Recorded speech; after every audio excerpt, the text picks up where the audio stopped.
সন্ধ্যার মধ্যে দেশের ১১ অঞ্চলে বজ্রসহ ঝড়ের আভাস দিয়েছে বাংলাদেশ আবহাওয়া অধিদপ্তর। এসব অঞ্চলে সর্বোচ্চ ৬০ কিলোমিটার বেগে ঝড় হতে পারে বলে জানিয়েছে সংস্থাটি। বুধবার বাংলাদেশ আবহাওয়া অধিদপ্তরের সহকারী আবহাওয়াবিদ আফরোজা সুলতানার দেওয়া অভ্যন্তরীণ নদী বন্দরগুলোর পূর্বাভাসে এ তথ্য জানানো হয়। আবহাওয়া অফিস জানায়, সন্ধ্যা ৬টার মধ্যে ঢাকা, ফরিদপুর, যশোর, কুষ্টিয়া, খুলনা, বরিশাল, পটুয়াখালী, নোয়াখালী, কুমিল্লা, চট্টগ্রাম এবং কক্সবাজার অঞ্চলের উপর দিয়ে দক্ষিণ বা দক্ষিণ-পূর্ব দিক থেকে ঘন্টায় ৪৫ থেকে ৬০ কিলোমিটার বেগে বৃষ্টি বা বজ্রবৃষ্টি সহ অস্থায়ীভাবে দমকা বা ঝড়ো হাওয়া বয়ে যেতে পারে। এসব এলাকার নদীবন্দরকে ১ নম্বর সতর্ক সংকেত দেখাতে বলা হয়েছে।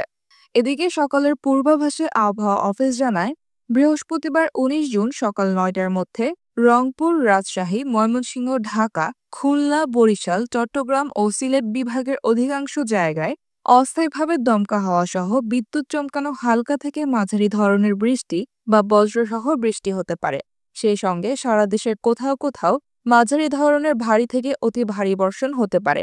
এছাড়া সারা দেশে দিনের তাপমাত্রা সামান্য হ্রাস পেতে পারে এবং রাতের তাপমাত্রা প্রায় অপরিবর্তিত থাকতে পারে।